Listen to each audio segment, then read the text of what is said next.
We're in a period of very tremendous change. It's accelerating and it makes it very chaotic.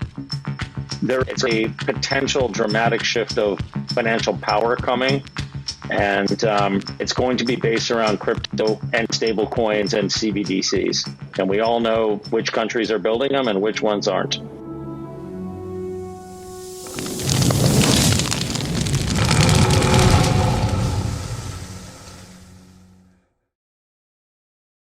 America had a rendezvous with destiny.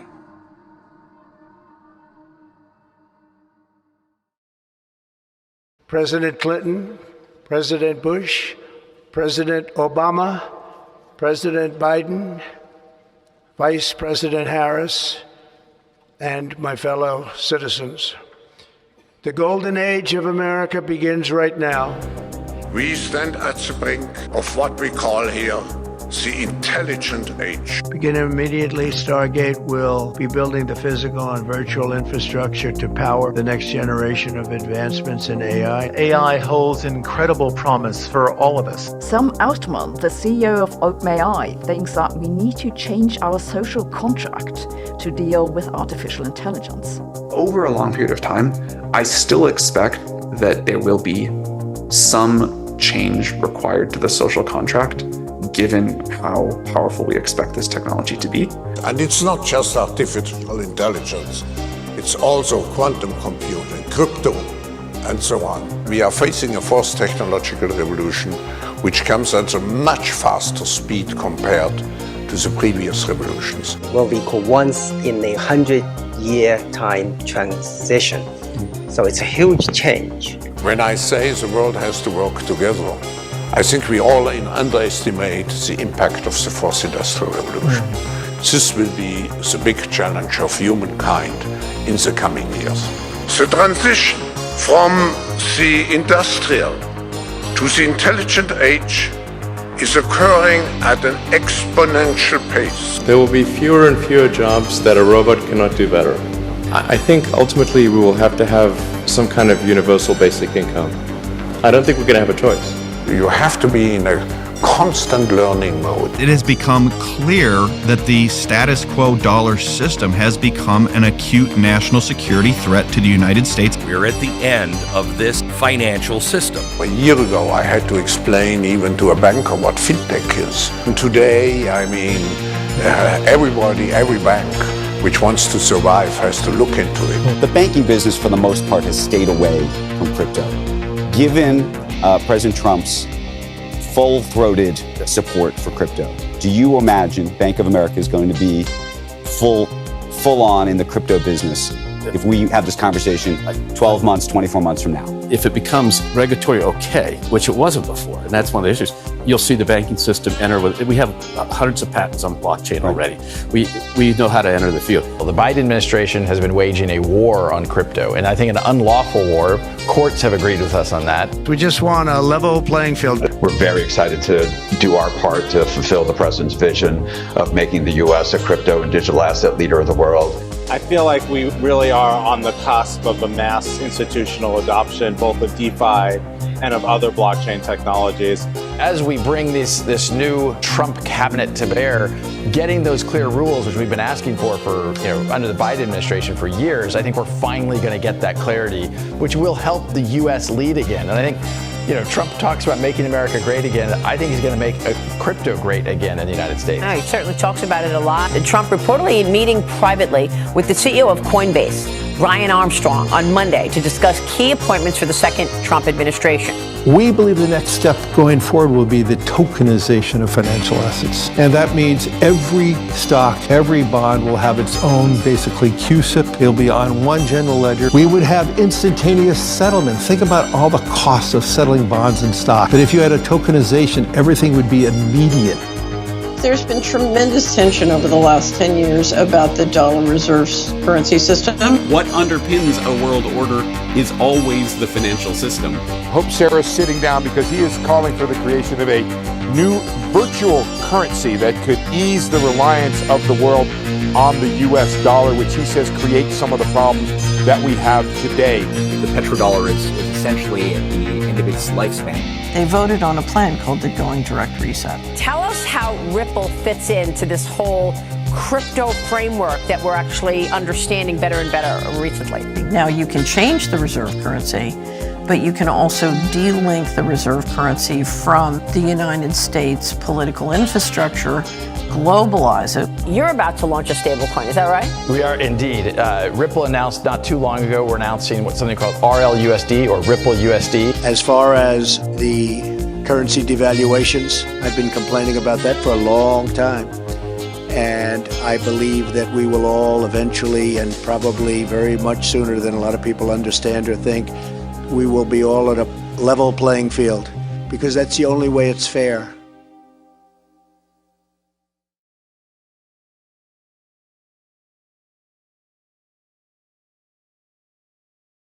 Our planet is currently experiencing a period of intense evolution referred to as the Fourth Industrial Revolution.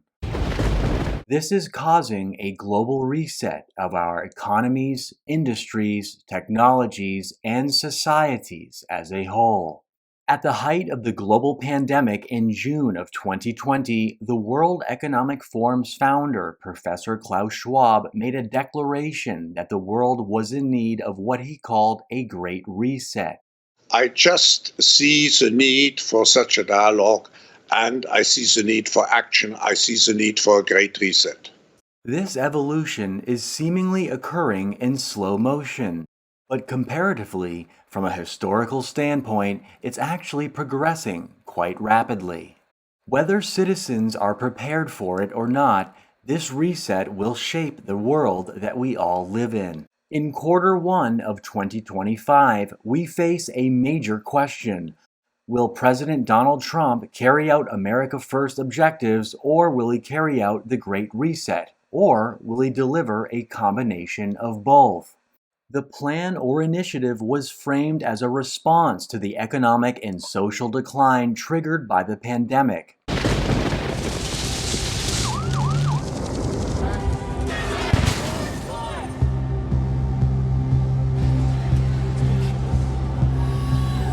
The Great Reset's broad plan is to reshape our systems and so-called global society toward a so-called sustainable and equitable future. The World Economic Forum is an international organization headquartered in Geneva, Switzerland, with a stated mission of improving the state of the world by fostering public-private cooperation. If we want to address the big challenges in the world, governments alone cannot do it. Business alone cannot do it. Civil society alone cannot do it. So we need collaborative efforts.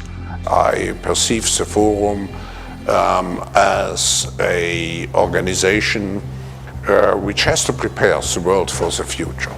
It was founded in 1971 by a German-born mentee of Henry Kissinger named Klaus Schwab. Legally speaking, the forum has no legal authority and is more of a think tank consisting of powerful elite members from across the world. The World Economic Forum, or WEF for short, is best known for its annual televised conference in Davos, Switzerland. Shortly after the announcement of a Great Reset, another phrase surfaced: Build Back Better, a term heavily promoted by the Biden administration. Soon, the Great Reset and Build Back Better became interchangeable, two sides of the same coin. It soon became clear that the Great Reset was not just Klaus Schwab's vision, as many of the world's most powerful figures were all echoing the same message in unison. This was a major signal that reminded me of the Rockefeller lockstep documents. I bring this up because the phenomenon of leaders singing the same tune was not coincidence. It's a big effort. Some would say to build back better. We would say to really have a great reset. Joe Biden calls it Build Back Better. Build back better. Building back better. To do things differently. To build back better. We're going to Build it back better. And build it back better. My plan to build back better. I have launched a booklet called Build Back Better, written after coronavirus.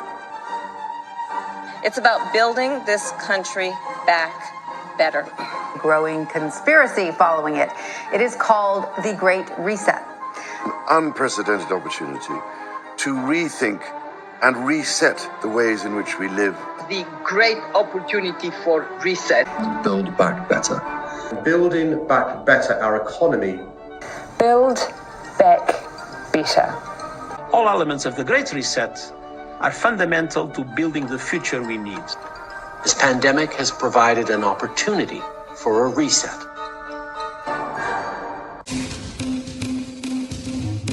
Essentially, you have a lot of these interconnected groups. And these are the people that write the policies that sort of then trickle down into national governments. And that's how you get this policy framework where when COVID-19 comes around, you have essentially every country, even if they're ostensible adversaries, operating in lockstep. Those policies come to lawmakers from these groups like the WEF or the Carney Endowment or the Trilateral Commission.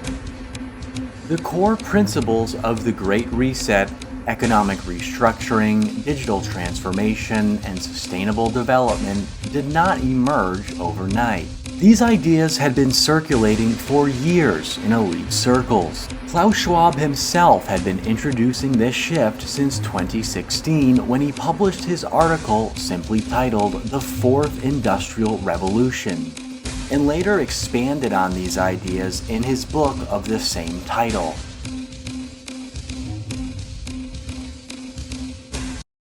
This reset, occurring between 2020 and 2030, is merely a stepping stone towards something far greater. Ladies and gentlemen, just think you were living 200 years back. It was the agricultural age. And then we had the first industrial revolution with the invention of the steam engine. And then we had the second industrial revolution with mass production, electricity. And then the third industrial revolution with computers.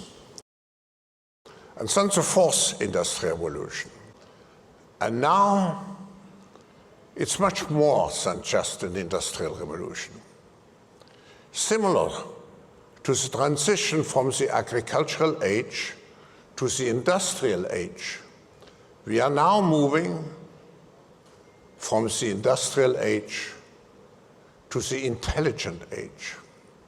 But there is one big difference compared to the first transition from the agricultural to the industrial age, where we had several generations to adapt. Now, this transition is happening at exponential speed. We are living through what's called the Fourth Industrial Revolution, or 4IR for short. This is the technological leap that is pushing us into what's called the intelligence age. In other words, we are currently experiencing the Fourth Industrial Revolution due to the technologies across categories that have emerged in the last 15 plus years, and therefore our systems and general modus operandi needs an update or a reset. This inevitable reset is escorting us into what's being called the intelligence age. The Fourth Industrial Revolution is not just about better iPhones, fancier computers, and ChatGPT. It's an all-encompassing transformation of human civilization in slow motion. It is the fusion of financial technology, artificial intelligence, automation, biotechnology, and the Internet of Things into our society. It is a merging of the physical, the digital, and the biological worlds. This is not a theory, it is not speculation, it is happening, and it will become vastly more evident this year in 2025 and certainly in 2026. As a macro observer and retail investor, my mind's eye is focused on financial technology regulations and a highly anticipated financial reset. With the great builder Donald J. Trump back in office as number 47, his administration has assembled a cross-agency team of pro-crypto figures. A major push for regulatory clarity began early in Q1 of this year and will really take form in Quarters 3 and 4. Smart money institutions such as Bank of America and BlackRock are ready to go, as stated by Bank of America and BlackRock CEOs in the introduction to this video. Banks and institutions are aligning with fintech systems and digital assets, not necessarily because the baby boomers in charge want to, but because they must. We're going to address digital payments broadly. So that means stable coins, it means crypto assets, it means the CBDC. Entities that fail to adapt will be left behind or cease to exist altogether. The crypto economy is here to stay. Crypto is bringing in young people. It's bringing in the people who haven't participated in markets. And, having a market culture in the U.S. and people believing that markets work for them is a centerpiece of capitalism. It's really the people in tech who change the world. They're the people who deal the cards. There is an incredibly powerful force of power on the planet that most civilians do not consider. This force of power is what's called the globalist network. The term globalist is often summed up to mean someone who covertly or overtly wants and contributes to the agenda of establishing a new world order, consisting of a global governance structure. We do not have a global government, and we certainly will not have a global government for many years to come. And I don't wish to have such a government. Some of the most famous globalists include John D. Rockefeller Jr., Nelson Rockefeller, John D. Rockefeller III, George Soros, Henry Kissinger, Bill Gates, Emmanuel Macron, and Larry Fink, to name a handful. Now, for close observers, the current moment at first glance has been a little confusing. Why? Because Donald J. Trump is in office, which at face value would seemingly disarm the World Economic Forum's plan for a Great Reset.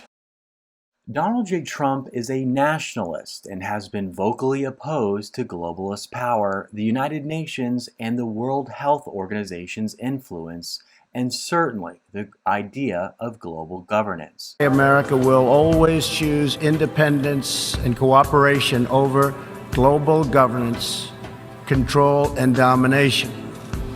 I honor the right of every nation in this room to pursue its own customs, beliefs, and traditions. The United States will not tell you how to live or work or worship. We only ask that you honor our sovereignty in return. Additionally, people have not been entirely sure about Elon Musk for many years for reasons including his close ties to the Department of Defense and due to his maternal grandfather's involvement in the technocracy movement in Canada during the 1930s and 1940s, which advocated for a radical overhaul of society by replacing traditional political governance with a system run by engineers, scientists, and technological experts, aka a technocratic elite. This is similar to the world the globalists desire, but in recent times, Elon Musk publicly stated that he is against globalist power. Something that is happening at a rate that is inconceivable, really inconceivable. The centralization of power to global elites and far off abstracted places that we can't touch. What are the ways that we bring that back to local people that can actually have an impact on the ground? Speaking with some people here, I totally agree. Do we move the departments around the United States so they're not all in DC? How do we get people on the ground empowered to actually make everyday changes in people's lives? Well, I super agree with you. So I'm against globalist power. Like I think we should, like the UN should not have a lot of power, and these like you know, it's like who voted for them? I didn't vote for them. You know, and it's like we want power to the people. The power should maximum power to the individual. And so, like, you know, if they're like, we should not have any sort of international treaties that restrict the freedom of Americans, and we should minimize the amount of federal interference at the state level. So it should be like, so unless it's at the state level, which is something you can influence, then it really agencies at the federal and the national level should have minimal to zero power over you. Yeah. Although we all know what power players say they're doing is not necessarily what they're actually doing. Trump could either be the golden boy of the New World Order agenda / Great Reset plan, the one who seals the deal, or the utmost enemy of the framework that is their agenda. Too many secrets. Therefore, the question must be asked. Is Trump operating independently of the World Economic Forum's Great Reset, or is Trump a major asset to the Great Reset operation? Alternatively, perhaps Trump is conducting his own reset? The answer will become evident later in this video. The bottom line is, ultimately, due to technology inevitably causing societal evolution with items like AI, automation, fintech, and beyond, it seems that a reset of sorts will occur regardless of who is in charge. What matters is that the Constitution remains intact. Gentlemen, we are in the very midst of revolution, the most complete, unexpected, and remarkable of any in the history of the world.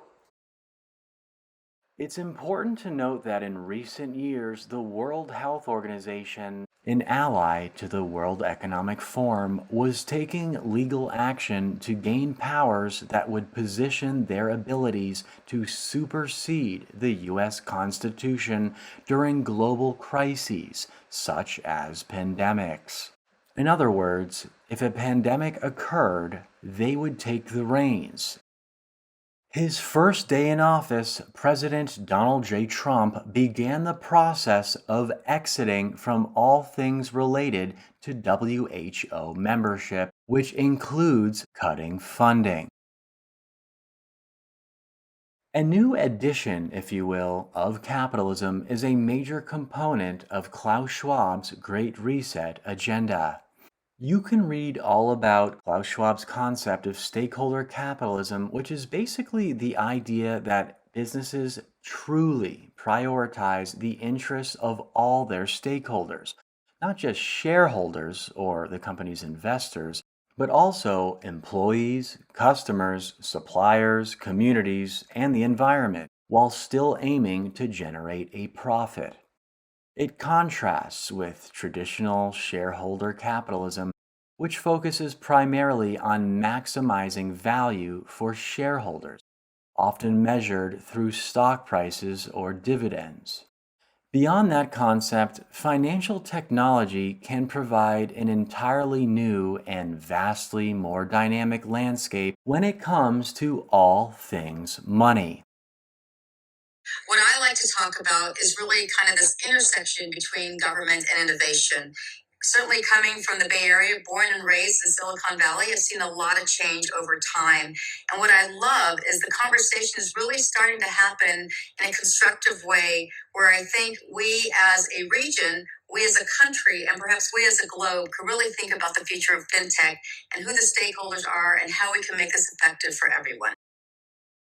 During a symposium when BlackRock established an unprecedented policy called Going Direct, the former governor of the Bank of England and the Bank of Canada made a speech about the need for a new reserve currency, which he referred to as a synthetic hegemonic currency, in other words, a digital currency. Every year in the quiet mountain town of Jackson Hole, Wyoming, some of the most powerful financial minds on the planet gather behind closed doors. The exclusive annual Federal Reserve Symposium is hosted by the Federal Reserve Bank of Kansas City and consists of central bankers, economists, and financial decision makers. The results of this two-day meeting can move markets, impact global economies, and shape monetary policy for years to come. Some strange things happened at the 2019 meeting on August 22nd to August 24th. The meeting consisted of officials from the U.S. Federal Reserve, the European Central Bank, the Bank of England, the Bank of Japan, and beyond. A week before the meeting began on August 15th, BlackRock published a report called Dealing with the Next Economic Downturn, which introduced the Going Direct plan. On the first day of the 2019 meeting on August 22nd, founder and CEO of BlackRock, Larry Fink, joined the board of trustees of the World Economic Forum. During the meeting, the officials in attendance voted on the Going Direct plan, and it passed. Former Governor of the Bank of England and the Bank of Canada, Mark Carney, made a speech at the meeting focused on the US dollar's designation as the world reserve currency and the potential to replace it with one or more synthetic hegemonic currencies, aka digital currencies. I find it highly interesting that Carney chose to focus his speech on the idea of a new digital reserve currency at this particular meeting.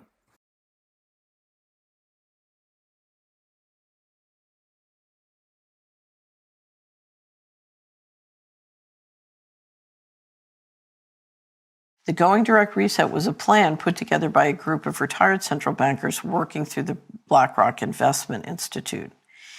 And what it did was it put together a plan, and this is my words, not theirs, whereby the central banks take control of the treasury functions. This is the way I would describe it. What we're watching with the global reset is a re-engineering of the fundamental governance system. So let me bring you into what happened on August 22nd, 2019. On August 22nd, 2019, a group of the G7 central bankers gathered in Jackson Hole, Wyoming. They do every year, but this year they voted to approve the Going Direct Reset. The BlackRock plan calls for blurring the lines between government fiscal policy and central bank policy, exactly what the U.S. Treasury and the Federal Reserve are doing today in the United States. BlackRock has now been hired by the Federal Reserve, the Bank of Canada, and Sweden's central bank to implement key features of the plan. Three of the authors at BlackRock previously worked as central bankers in the US, Canada, and Switzerland, respectively. You had a group of former central bankers who have retired and had moved to BlackRock, but were working for the Federal Reserve. And you have a special partnership now between the Bank of International Settlements and the Federal Reserve. So they approved the Going Direct plan. September starts and the Fed starts intervening in the markets, in the repo markets, but in a process that becomes literally like a quantitative easing. And if you look at that time till now, the Fed has basically pumped out, in a very short period of time, the same amount of money it took years to pump out during the financial crisis in terms of QE. For many decades, the dollar has been the reserve currency, and the system is what I would describe as long in the tooth. It needs to evolve and change. There's lots of unhappiness with the system. There are 5 major nations and dozens of smaller nations that are very excited about the idea of no longer being under U.S. dominance when it comes to currency. And the central bankers are trying to bring in a new system, but it's not ready to go yet. So they're trying to lengthen the dollar system, and then they're trying to accelerate bringing in the new system. And they have to bring in the new system without anybody quite realizing exactly what it is. So what they're trying to do involves essentially all the money on the planet. So it's big, it's complicated, it's messy.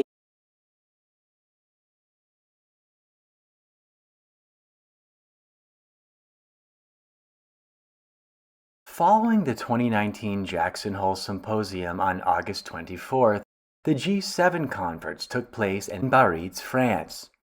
Leaders of a deeply divided group of 7 leading industrial countries are meeting in the French resort city of Biarritz.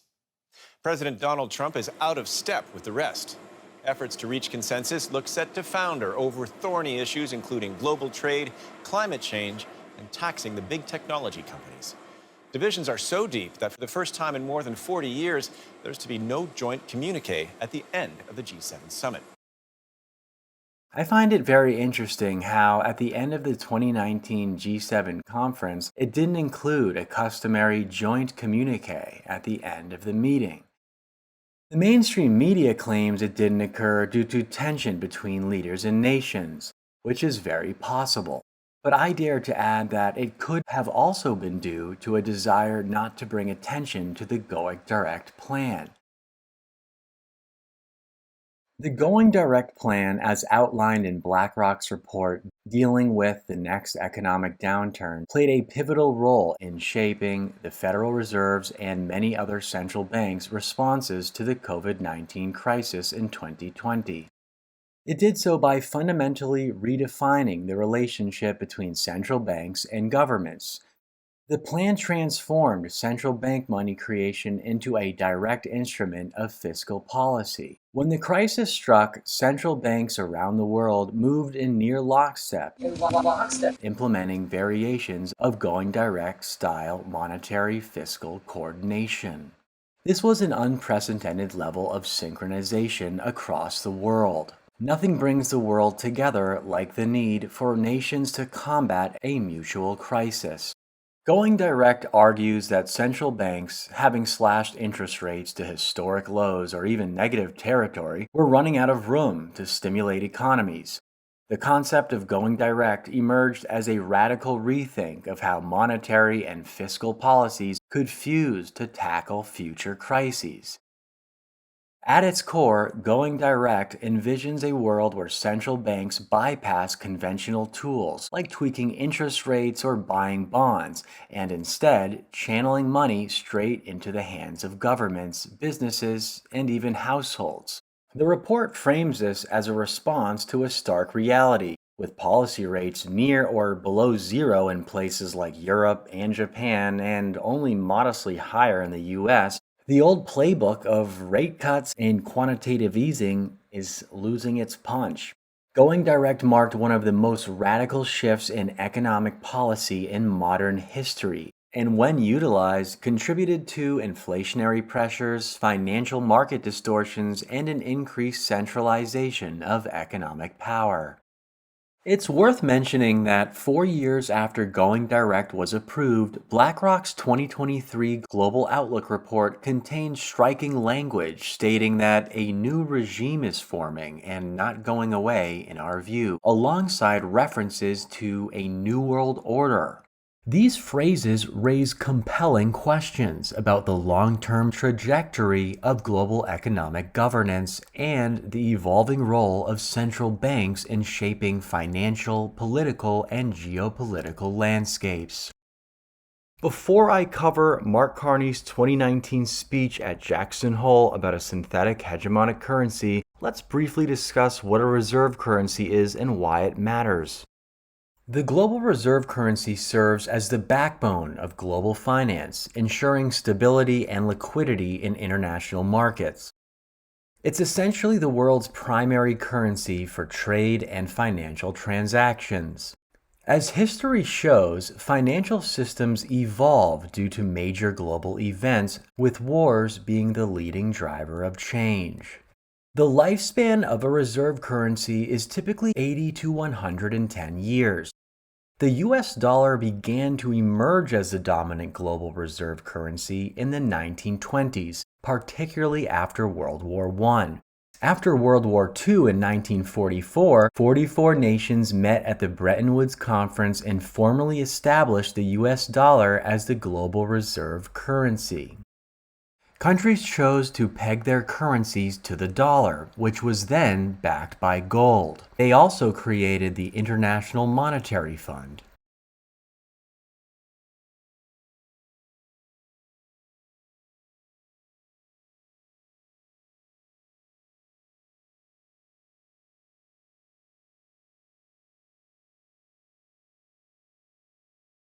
When it comes to a financial reset, the US dollar won't be completely obliterated by a new virtual currency. In the early 2020s, a flood of new information led many young macro observers, myself included, to fear that the USD may be intentionally hyperinflated in order to make it collapse in order to ultimately replace it with a digital currency. However, it has since become clear that the dollar is not disappearing anytime soon. Instead of dismantling the existing system, financial technology is poised to enhance and modernize it, alleviating the strain on the current outdated and unsustainable financial structure. The US seems intent on maintaining its currency stronghold via stablecoins. Trump and Scott Bessent's call for stablecoin regulation represents a strategic move to align dollar hegemony with evolving crypto landscapes. With that being said, the dollar is actually evolving and will remain to be the world's most trusted nation-state currency, while a digital stablecoin and 1, 2, or 3 key digital assets will emerge as global digital reserve assets. It's pretty clear there's going to be a stablecoin, which is going to be a fully dollar-backed, type of thing. Now, as mentioned, Mark Carney delivered a speech on the strain caused by the US dollar's status as the world's reserve currency. To put it simply, while the dollar dominates global trade and finance, that dominance also creates economic burdens, both for the US and other nations. This over-reliance on the dollar limits flexibility in the global financial system, prompting discussions about potential alternatives or adjustments to the current structure. Here are some highlights from his speech called "The Growing Challenges for Monetary Policy in the Current International Monetary and Financial System." I'll be reading from my own document where I pasted this speech, as well as from the actual speech PDF itself.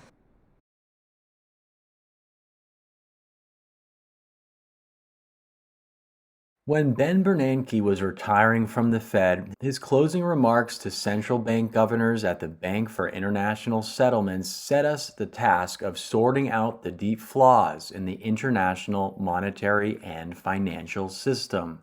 6 years later, with my demise as governor on the horizon, I'm going to pay it forward by focusing on how the nature of the IMFS challenges monetary policy. Most fundamentally, a destabilizing asymmetry at the heart of the IMFS is growing. While the world economy is being reordered, the US dollar remains as important as when Bretton Woods collapsed. The combination of these factors means that US developments have significant spillovers onto both the trade performance and the financial conditions of countries even with relatively limited direct exposure to the US economy. These dynamics are now increasing the risks of a global liquidity trap. In the medium term, policymakers need to reshuffle the deck. That is, we need to improve the structure of the current IMFS. That requires ensuring that the institutions at the heart of market-based finance, particularly open-ended funds, are resilient throughout the global financial cycle. It requires better surveillance of cross-border spillovers to guide macroprudential and, in extremis, capital flow management measures. And it underscores the premium on rebuilding an adequate global financial safety net. In the longer term, we need to change the game. There should be no illusions that the international monetary financial system can be reformed overnight, or that market forces are likely to force a rapid switch of reserve assets. But equally blithe acceptance of the status quo is misguided. Risks are building, and they are structural. We would do well to think through every opportunity, including those presented by new technologies, to create a more balanced and effective system. The structure of the current international monetary financial system is making it increasingly difficult for monetary policymakers to achieve their domestic mandates to stabilize inflation and maintain output at potential. A growing asymmetry at the heart of the IMFS is putting the global economy under increasing strain. Huge network effects mean the dollar has remained dominant in the IMFS despite the transformation of the global economy. As well as being the dominant currency for the invoicing and settling of international trade, the US dollar is the currency of choice for securities issuance and holdings and reserves of the official sector. 2/3 of both global securities issuance and official foreign exchange reserves are denominated in dollars. Given the widespread dominance of the dollar in cross-border claims, it is not surprising that developments in the U.S. economy by affecting the dollar exchange rate can have larger spillover effects to the rest of the world via asset markets. The global financial cycle is a dollar cycle. Fluctuations in the dollar also significantly affect the risk appetite of global investors. In the New World Order, a reliance on keeping one's house in order is no longer sufficient. The neighborhood too must change. While such concerted efforts can improve the functioning of the current system, ultimately a multipolar global economy requires a new IMFS to realize its full potential. That won't be easy. Transitions between global reserve currencies are rare events given the strong complementarities between the international functions of money, which serve to reinforce the position of the dominant currency. A more diversified IMFS would also reduce spillovers from the core and therefore lower the synchronization of trade and financial cycles. That would in turn reduce the fragilities in the system and increase the sustainability of capital flows, pushing up the equilibrium interest rate. While the likelihood of a multipolar IMFS might seem distant at present, technological developments provide the potential for such a world to emerge. Such a platform would be based on the virtual rather than the physical. History shows that the rise of a reserve currency is founded on its usefulness as a medium of exchange by reducing the cost and increasing the convenience of international payments. The additional functions of money as a unit of account and store of wealth come later and reinforce the payment's motive. Technology has the potential to disrupt the network externalities that prevent the incumbent global reserve currency from being displaced. Retail transactions are taking place increasingly online rather than on the high street and through electronic payments over cash. And the relatively high cost of domestic and cross-border electronic payments are encouraging innovation with new entrants applying new technologies to offer lower cost, more convenient retail payment services. Lower region of first paragraph. The terms of engagement for any new systemic private payment system must be in force well in advance of any launch. As a consequence, it is an open question whether such a new synthetic hegemonic currency would be best provided by the public sector, perhaps through a network of central bank digital currencies. Last paragraph up above. An SHC could dampen the domineering influence of the US dollar on global trade. If the share of trade invoiced in SHC were to rise, shocks in the United States would have less potent spillovers through exchange rates, and trade would become less synchronized across countries. By the same token, global trade would become more sensitive to changes in conditions in the countries of the other currencies in the basket backing the SHC. Final paragraph. Widespread use of the SHC in international trade and finance would imply that the currencies that compose its baskets could gradually be seen as reliable reserve assets, encouraging emerging economies to diversify their holdings of safe assets away from the dollar. This would lessen the downward pressure on equilibrium interest rates and help alleviate the global liquidity trap. Of course, there would be many execution challenges, not least the risk of fragmentation across digital currency areas. But by leveraging the medium of exchange role of a reserve currency, a synthetic hegemonic currency might smooth the transition that the international monetary financial system needs. Final sentence, last paragraph. Let's end the malign neglect of the international monetary financial system and build a system worthy of the diverse multipolar global economy that is emerging. Now take a look at an interview with Mark Carney at the 2019 Jackson Hole event hours after he delivered the speech we just reviewed. You dropped a bombshell in the luncheon there. That's the way I was described. It's almost like a mic drop. You are exiting this job, almost like a mic drop. And you said we need to go to a global virtual currency. It's a 23-page speech. It's very heavy. Give us the thumbnail. Why can't... I want to know, did you just read the conclusion of the speech, Steve? No, I read 14 pages, and then I jumped to the conclusion. So what's the point? Give us the thumbnail. Why can't the dollar be the global currency? Okay, the dollar is the global currency. We know that. The challenge is that the U.S. share of the global economy has been reducing. The dollar's share of payments, not just financial assets, but payments, a lot of payments between countries that have nothing to do with the U.S. are in dollars.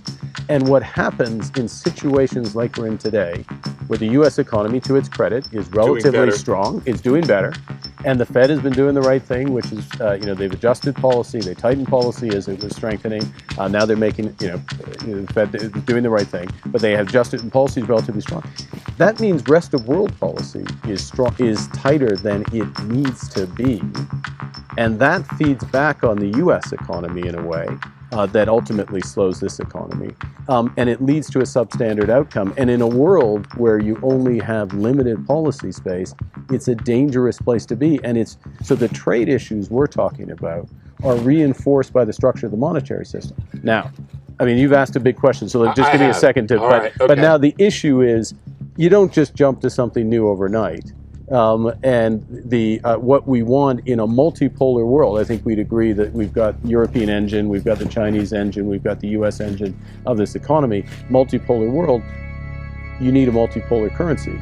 The question is, how do you get there? And I laid out some ideas of how you would get there. And the bottom line, Governor, is that all of the pressure on the difference in growth around the world would not fall on the dollar exchange rate. Yeah. It would be spread out if it was a global basket of currencies. It would be spread out as a global basket of currencies. It's better for the system as a whole. It's better. It raises that equilibrium level of interest rates. Right. It gives central banks more policy, but it gives people who are watching greater returns on their savings.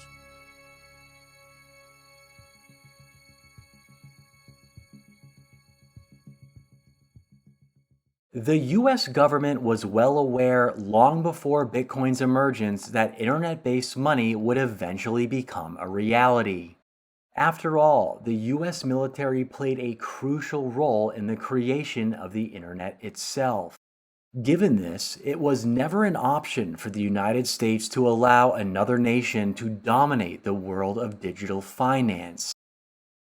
Don't worry, I have to go first. I'm American. Plans within plans have been in motion for decades. Of that, there is no doubt. It's so secret we can't talk about it. NSA created SHA-256, which is the algorithmic procedure behind Bitcoin. And everyone said, I'm crazy, I don't know what I'm talking about. Then I'm coming across Twitter, and here is a paper from 1996, and the paper was called How to Make a Mint, the Cryptography of Anonymous Electric Cash. This was written in 1996 by NSA. And you know, coincidentally, who the author of that 1996 paper about electronic cash. Do you know who the author was? It was Tasoki Nakamoto. Doesn't that sound like Satoshi Nakamoto, who is the credited author for Bitcoin paper, which was in 2008? For years, we have been able to send information across the globe in an instant via email. I go online.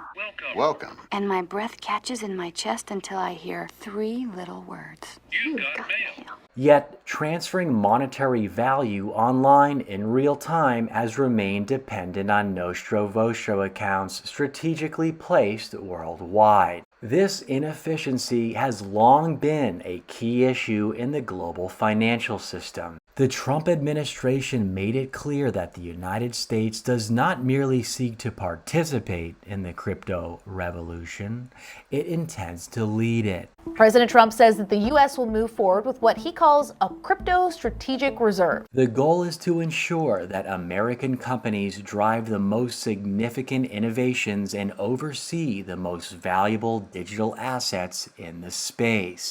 Meanwhile, the BRICS nations, especially Russia and China, have sought alternatives to Western financial dominance, particularly in response to their reliance on the SWIFT system. As a result, they have been pushing for the creation of a BRICS currency and a separate payment infrastructure to reduce their dependence on the US-led financial order. BRICS is a group comprised of 9 countries with emerging economies. They initially included Russia, China, India, Brazil, and South Africa. But earlier this year, Iran, Egypt, Ethiopia, and the United Arab Emirates formally joined the group.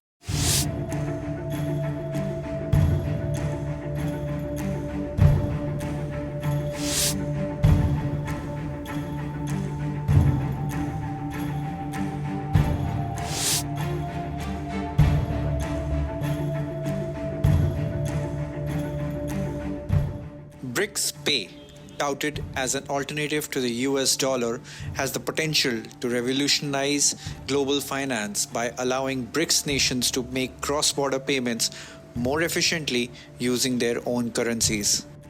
But what exactly is BRICS Pay, and why is it so significant? Well, BRICS Pay is a proposed decentralized payment system developed by BRICS nations, Brazil, Russia, India, China, and South Africa, recently expanded to include Egypt, Ethiopia, Iran, and the UAE. It aims to enable cross-border transactions in local currencies without depending on the US dollar or traditional Western-led payment system like the SWIFT. Geopolitical tensions, particularly Western sanctions on countries like Russia, have accelerated the push for a new payment system. After the invasion of Ukraine in 2022, Russia was cut off from international capital markets and had its dollar and euro reserves frozen.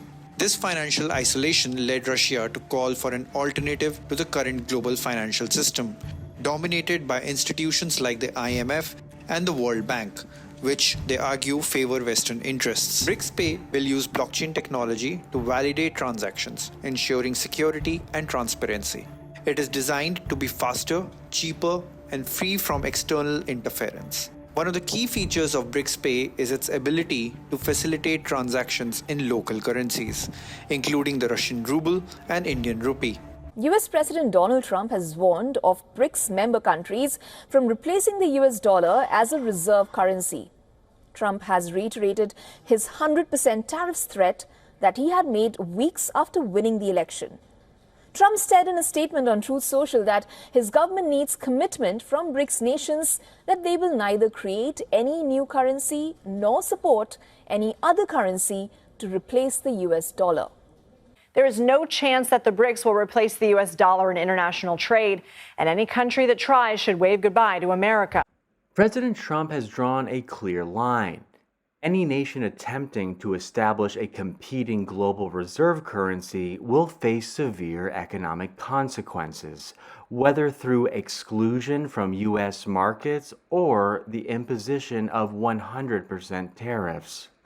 Because I told them if they want to play games with the dollar, then they're going to be hit with a 100% tariff the day they mention that they want to do it.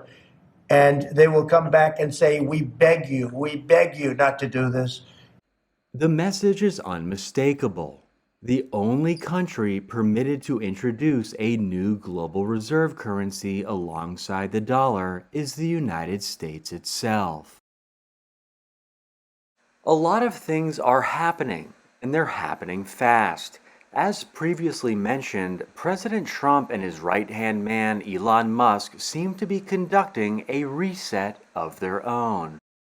Just 40 days into the Trump administration, we're seeing a bureaucratic reset that has included incentivizing government staff, including CIA officials, to resign, straight up firing people, cutting funding, and more. Musk has also foreshadowed a government systems reset as well by pointing out how outdated and unacceptable government systems are at present, comically referring to himself as tech support. I actually just call myself a humble tech support here because this is actually, as crazy as it sounds, that is almost a literal description of the work that the Doge team is doing, is helping fix the government computer systems. Many of these systems are extremely old. They don't communicate. There are a lot of mistakes in the systems. The software doesn't work. So we are actually tech support. It's ironic that it's true. The overall goal here with the Doge team is to help address the enormous deficit. We simply cannot sustain as a country $2 trillion deficits. The interest rates, just the interest on the national debt, now exceeds the Defense Department spending. We spend a lot on the Defense Department, but we're spending over $1 trillion on interest. If this continues, the country will become de facto bankrupt. It's not an optional thing, it is an essential thing. That's the reason I'm here. And taking a lot of flack, and getting a lot of death threats, by the way. I mean, I'd like to stack them up, you know. But if we don't do this, America will go bankrupt. That's why it has to be done. And I'm confident at this point, knock on wood, you know, knock on my wooden head, there's got a lot of wood up there, that we can actually find $1 trillion in savings.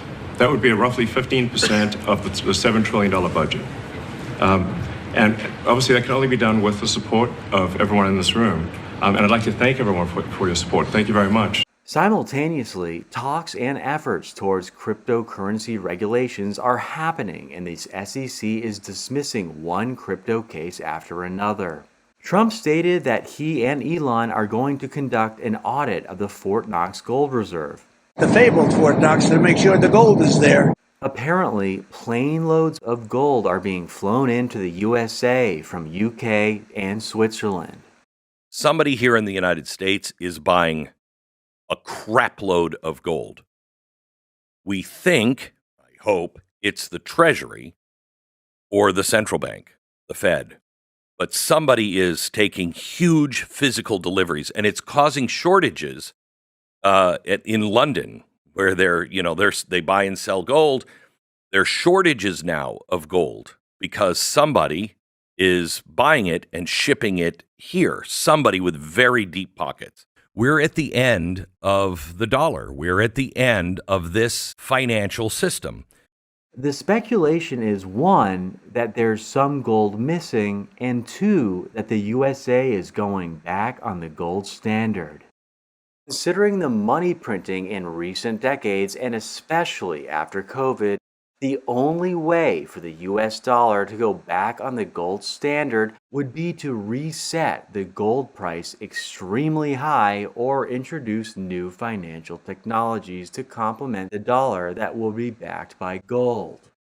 Maybe overseen by an American company, but not an American currency, technically speaking. And as President Trump has directed, we are going to keep the U.S. the dominant reserve currency in the world, and we will use stable coins to do that. Thank you.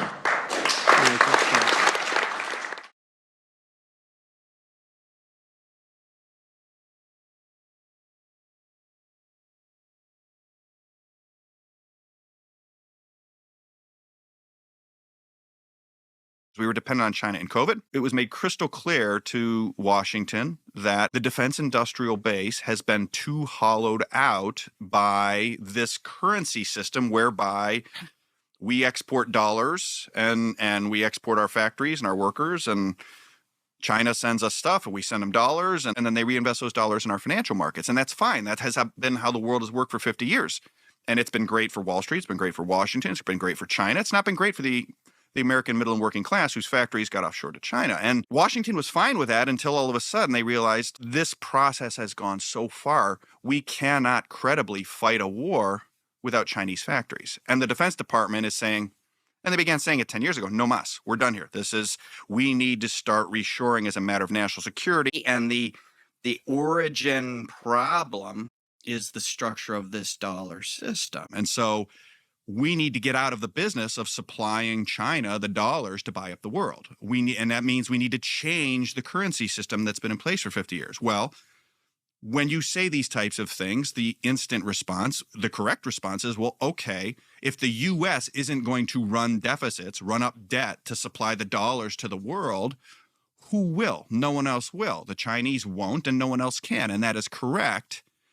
And the answer is then you're going to have to settle deficits in something else that is nobody else's debt, nobody else's liability, and that is gold. And I think it's part of the reason why the U.S. is actually buying gold is to try to turbocharge this change to this system. Technology is at the foundation of the Trump presidency. He understands technology, he embraces technology, and he's going to use technology to drive America forward. The blockchain and Bitcoin technology are a key part of that thinking, and embracing that, and here today shows how much a leader the Trump administration and our president is. He understands it. He embraces it. As you said, you're a pioneer in this place, and this is where we're going. We're using the blockchain, we're using Bitcoin, we're going to use digital assets to pound forward, and Donald Trump is leading the way. Let's return to the question of whether Trump is carrying out the Great Reset agenda or if he is carrying out his own reset. Let's call it the Trump Reset. As mentioned, on his first day in office, President Donald J. Trump began the process of withdrawing the United States of America from its membership with the World Health Organization. On January 18th, Rep. Scott Perry introduced the Defund Davos Act, which, if passed, will cut U.S. funding to the World Economic Forum, which is roughly $12 million annually. On February 20th, 2025, Representative Roy introduced the Disengaging Entirely from the United Nations Debacle Act of 2025, also cited as the Defund Act of 2025, which would terminate U.S. membership from and funding to the United Nations. As of publication of this episode, it is in early stages of legislation. 3 days after his presidential inauguration, on January 23, 2025, President Trump gave a virtual speech at the World Economic Forum conference in Davos, Switzerland. Please take a listen to some highlights. Ladies and gentlemen, the President of the United States, Donald J. Trump.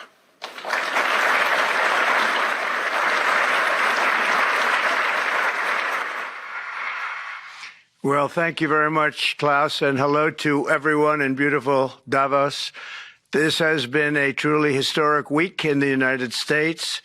3 days ago, I took the oath of office, and we began the golden age of America. An executive order directing every member of my cabinet to marshal all powers at their disposal to defeat inflation and reduce the cost of daily life.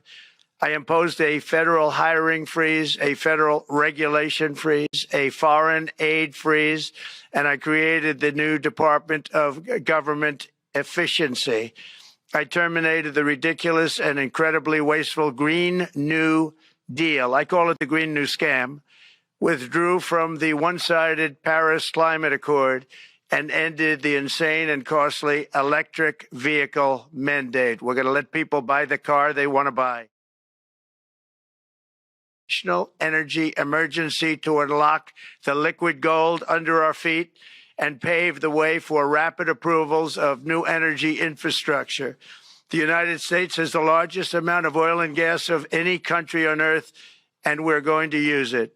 Not only will this reduce the cost of virtually all goods and services, it'll make the United States a manufacturing superpower and the world capital of artificial intelligence and crypto. My administration has also begun the largest deregulation campaign in history, far exceeding even the record-setting efforts of my last term. I'll demand that interest rates drop immediately, and likewise, they should be dropping all over the world. Interest rates should follow us. How do you see the relationship between the U.S. and China in the next 4 years under your leadership? I see it very good. I think that we're going to have a very good relationship. All we want is fairness. We just want a level playing field. We don't want to take advantage. We've been having massive deficits with China. Biden allowed it to get out of hand. He's $1.1 trillion deficit. It's ridiculous. And it's just an unfair relationship. And we have to make it just fair. We don't have to make it phenomenal. We have to make it a fair relationship. It's a very small debt when you compare it to value, the value of the assets that we have. But we don't want to do that. We want to just have debt be obliterated, and we'll be able to do that fairly rapidly. And a lot of good things are going to happen. And honestly, good things are going to happen for the world, and good things are going to happen for the people that are dealing with us, allies and beyond allies. With a man like Donald Trump, you never truly know what kind of agendas he has up his sleeve. I do think it's very safe to say that he is not carrying out the World Economic Forum and United Nations version of the Great Reset. With all the current issues on our agenda, we tend to forget that we are in the midst of the fourth industrial revolution, which accelerates global change. It's clear he is taking action to repel such organizations and that he remains strong in his nationalistic ways. Globalists and deep state bureaucrats are being sent packing. The illegal alien criminals are being sent home. We're draining the swamp and we're restoring government by the people, for the people. But just because someone is not a globalist does not mean that someone cannot work extremely well with other nations to help usher in a more unified and interoperable world. I think a large percentage of Americans are relieved that Donald J. Trump is in office to guide us through this period of time because, like I said, the technologies alone will cause a reset, regardless of who is in charge. So ultimately, it might as well be Trump. Everybody's always blaming me for everything. The decisions and developments in the next 5 years will drastically impact the future of humanity. Many people aware of the macro outlook for this decade feel that Trump will serve through this period of evolution in a way that is beneficial and ideal for the American people. We had a meeting today, as you know, with President Zelensky, and I would say it didn't work out exactly great from his standpoint, I think he very much overplayed his hand. We want peace. And it was just my impression that if we do that, if we sign up, he's looking for something that I'm not looking for. Trump understands that while having his own country in optimal shape is imperative, that we also want to operate in ways that benefit as much of the world as possible and have more friends than enemies, geopolitically speaking. Trump wants to make historic achievements that no other president has achieved in the past. His ego requires it. His mind demands that he strive to be the most truly productive president of all time. That said, he will work with other nations as much as possible to lead the world as close to world peace as possible. He wants to be remembered as the president that saved the world and that only he could have done it. XRP case dismissed. It's coming. It's not here yet, but it's on the way. Time winding down. 4, 3, 2, 1. In first place, the next Prime Minister of Canada, Mark Carney, with 131,674 votes, resulting in 29,457 allocated points, representing 85.9% of the vote.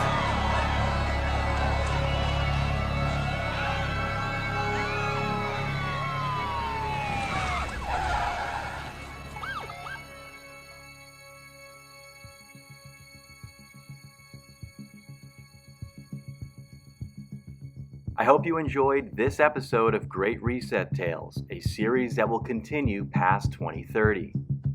Peace and prosperity to you all.